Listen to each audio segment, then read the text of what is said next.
My mother's voice filled the room, a bright smile on her face as she raised her glass. To the person who made this wonderful day possible, I couldn't have managed it without you. I sat completely still, her words hitting me with the force of a physical blow. Applause broke out around me. The space was alive with happy noises as Grace, seated a few chairs away, offered a humble smile and a gracious nod. My name is Anna Clark, I'm 30 years old, and until not long ago, I believe my relationship with my mother was very strong.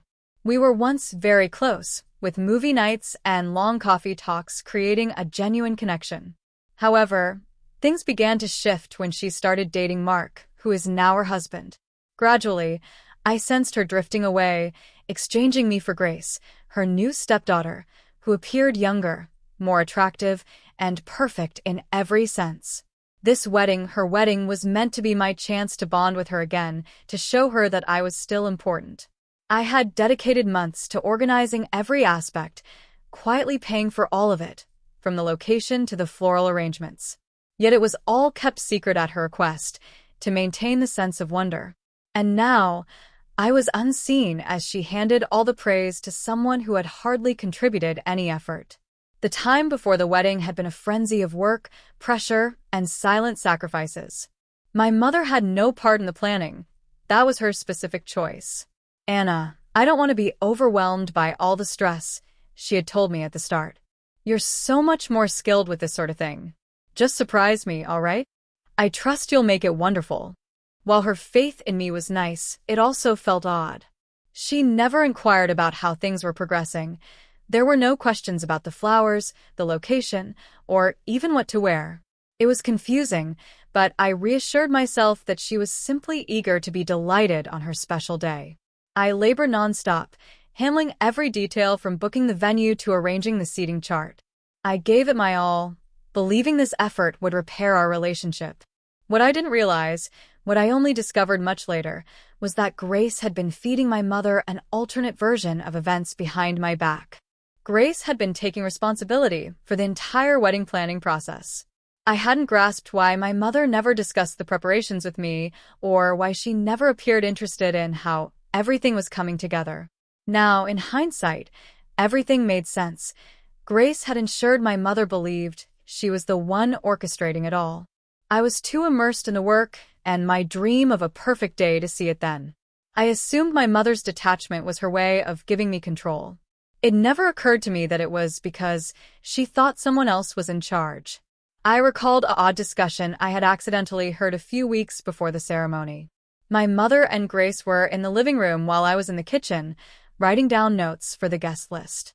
Their voices were just audible enough for me to pick up parts of the conversation. "Oh, Grace, you've been an absolute angel with all this wedding planning," my mother said, her tone affectionate and thankful. "I truly don't know what I would have done without your help." Grace gave a light, airy laugh, the kind that feels insincere once you recognize it. "Oh, it's no trouble at all," she replied. "I only want your day to be perfect. You deserve that." My pen stopped moving, her words causing a sick feeling in my stomach. What was my mother referring to? Grace hadn't been part of any planning, as far as I knew. But before I could process it, my mother's voice became even softer. "I'm so fortunate to have a stepdaughter like you," she stated. "You have such a gift for this. I thought Anna was taking care of it, but you're likely far more capable than she is, of course." My throat closed up as I stood there, their talk repeating in my head. I wanted to enter the room and demand an explanation, but I held myself back. Maybe my mother was just being nice, or perhaps Grace was assisting in some minor way I didn't know about. I convinced myself it wasn't important. But now, sitting here at the reception, her comments made perfect, painful sense. Grace had sown those seeds of deception, and my mother had accepted the story completely. The weeks preceding the wedding were exhausting. Every free moment was eaten up by spreadsheets, emails, and constant phone calls. I stayed up late most nights, balancing my normal job with the expanding list of wedding responsibilities. My desk turned into a disordered pile of vendor agreements, fabric samples for tablecloths, and carefully color-coded seating charts. There was the time the florist called to say the flowers my mother wanted were out of season, and I had to search through local vendors for a substitute. Then there's the mistake with the venue, when the hall reserved for the reception was accidentally booked for a corporate event at the same time. I spent hours on the phone resolving the issue, finally securing the ideal space even though it was over budget. I organized the catering, selecting a menu I knew my mother would adore, and I even paid extra for a tasting to ensure it was perfect. I personally chose the decorations, spent hours folding and fastening ribbons for the chairs, and meticulously created the invitations myself to cut costs. All of this was done privately, just as my mother had wanted. I wanted to be a surprise, she had said. But that surprise demanded a price: late nights, missed meals, and a significant amount of my savings. I had invested all my energy into making it flawless for her, assuring myself it would be worth it to see her happy on the big day. And now, sitting at the reception, it was obvious I had been completely overlooked the entire time. The sound of a fork tapping a glass quieted the talking in the reception hall. I glanced up to see my mother standing at the main table, a brilliant smile illuminating her face as she held her glass up. The room grew silent, waiting. "I'd like to take a second to thank everyone for joining us today," she started, her voice emotional and warm. "This day has been an absolute fantasy for me, and I'm so happy to experience it with all of you." Her eyes moved across the room, briefly meeting mine before looking away. Organizing a wedding is a huge undertaking, and I'll admit, I wasn't part of much of it. But luckily, I had someone who took over and made today as beautiful as it is. For a fleeting second, my heart leaped, naively hoping she meant me. "Grace," my mother continued, her voice full of admiration. "You've been my foundation through this entire journey. You were there for every decision, ensuring every element was just right. I couldn't have pulled this off without you." The room burst into applause. People turned to look at Grace, who gave a shy smile and waved gently, like the generous hero of a story only she knew. "I'm so blessed to have you as my stepdaughter," my mother said, her voice breaking slightly. "You made this day enchanting, and I will always remember everything you did for me." The clapping grew more intense, and tears threatened to form in my eyes as the impact of her words sank in. Not one reference to me, not even a glance in my direction. I sat motionless in my chair, plastering a smile on my face as my chest constricted painfully. Grace shone under the attention, her eyes meeting mine for a split second, a faint smirk playing on her lips. I remained seated, my hands clenched tightly in my lap, my heart racing as the applause for Grace thundered through the room. My face felt hot, and I swallowed hard, fighting back the tears. This wasn't the moment for this. This wasn't the place. Seeing my mother so joyful and Grace enjoying the praise, I was overwhelmed by a mix of feelings: rage, sorrow, and a deep sense of betrayal. But I also understood that speaking up now would only cause more damage.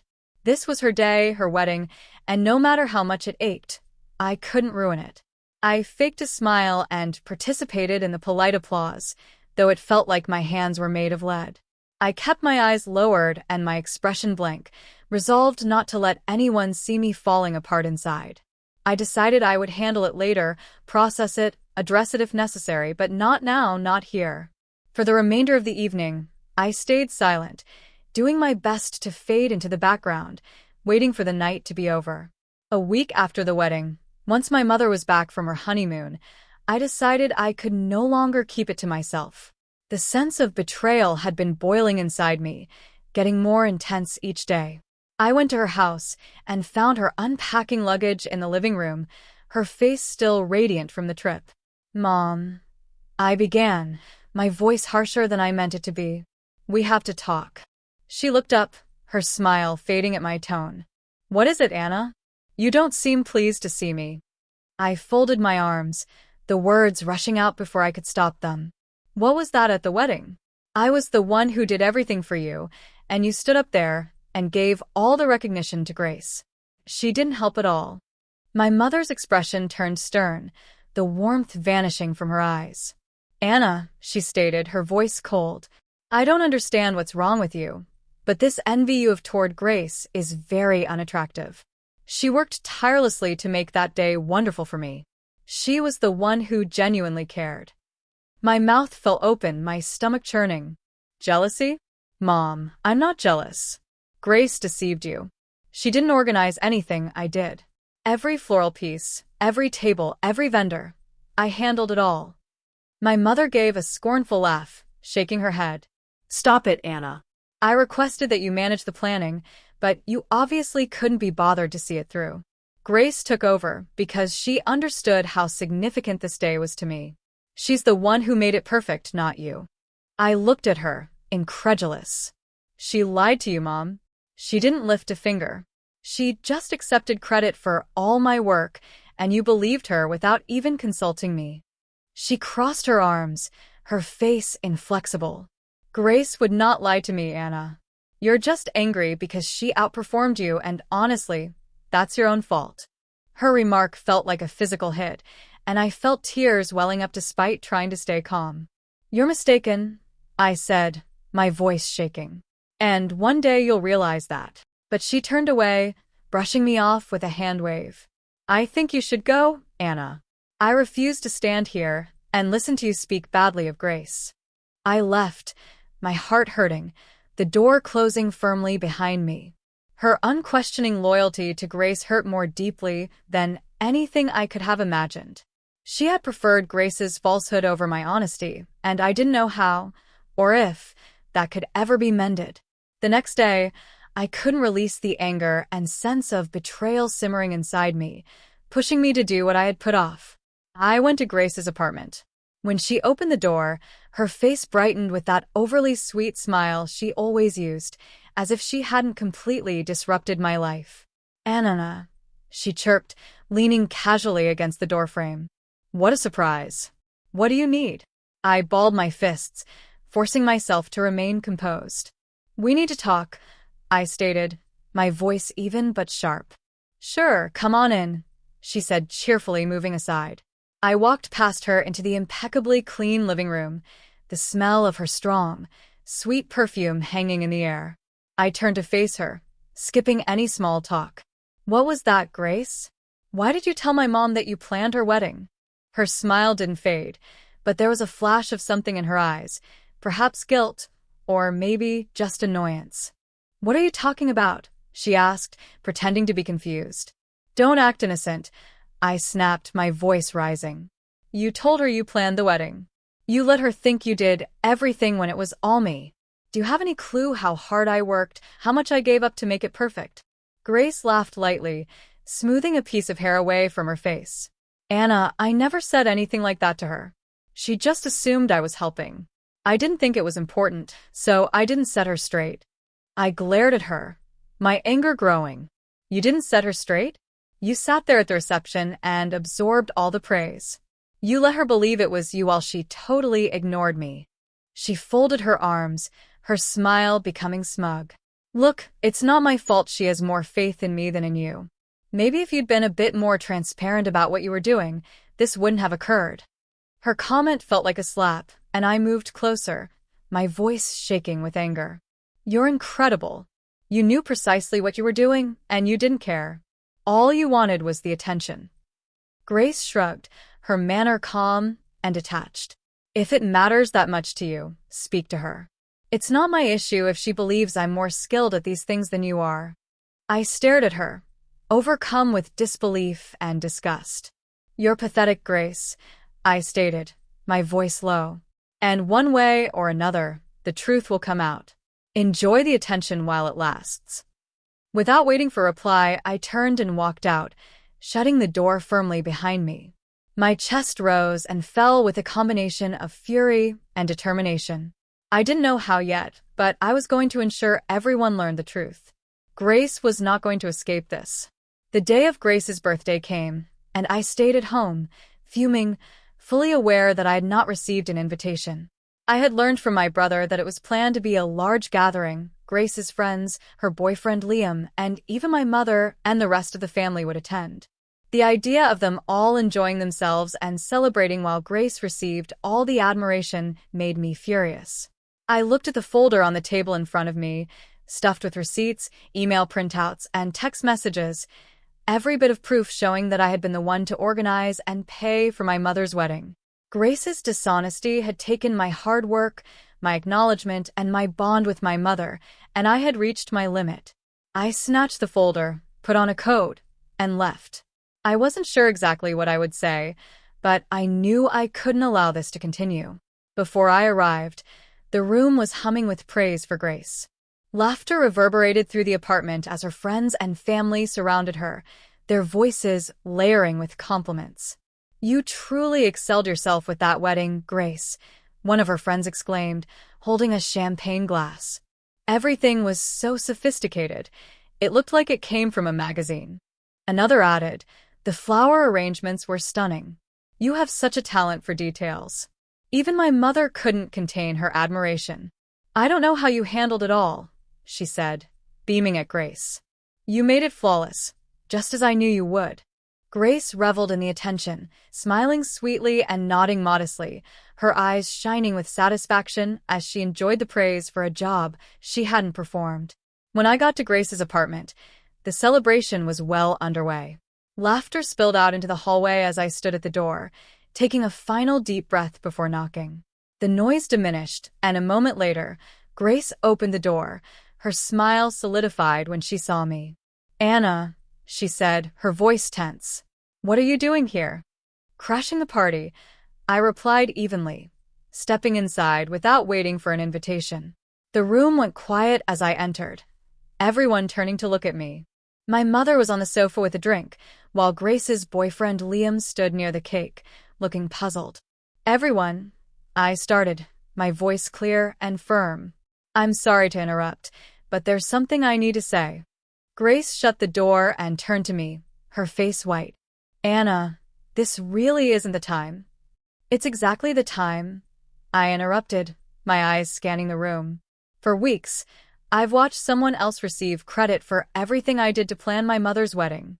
I believe it's time everyone learned the truth." A whisper spread through the group as I opened the folder and took out the first stack of receipts.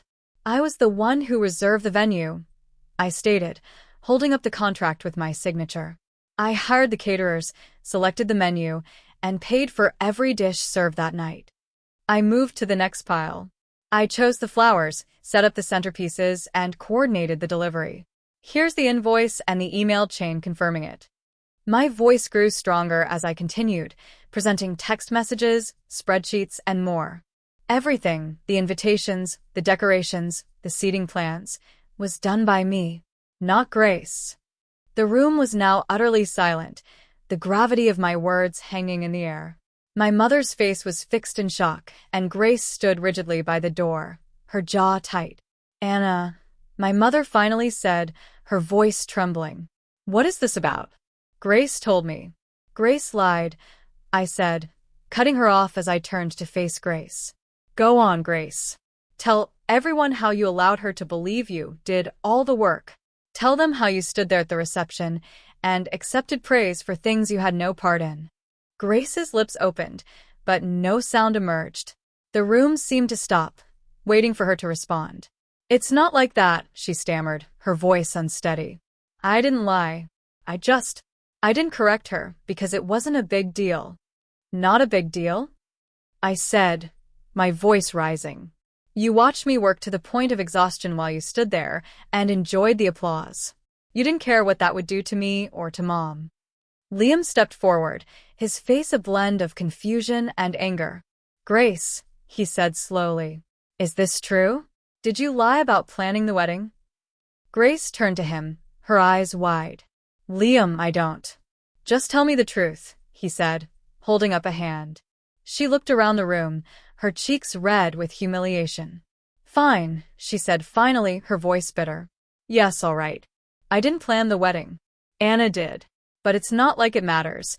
It was just one day." The room broke out in shocked whispers and gasps. Liam's face turned stony, and he moved back from her. "It matters to me," he stated coldly. "If you can lie about something like this, what else are you lying about?"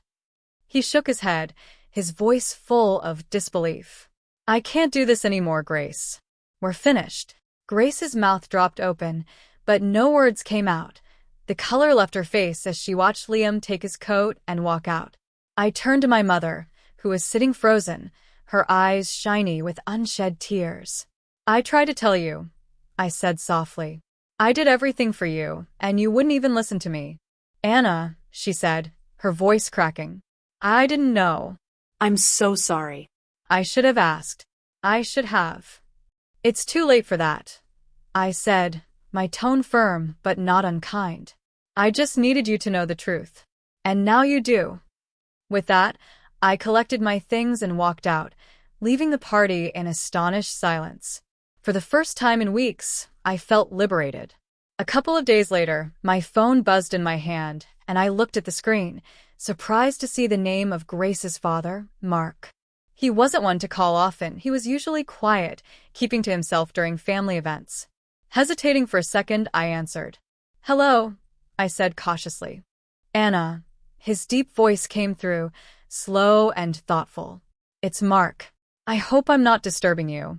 "No, it's fine," I replied, uncertain of his reason for calling. "What's going on?" There was a pause, the kind that felt laden with unspoken meaning. Finally, he sighed. "I just wanted to apologize," he said, his voice heavy with embarrassment. "For what occurred. For what Grace did." My chest constricted, but I kept my voice calm. "You don't need to apologize for her, Mark. It wasn't your fault." "I know," he said quickly. "But still, I feel accountable. I raised her to know better than that.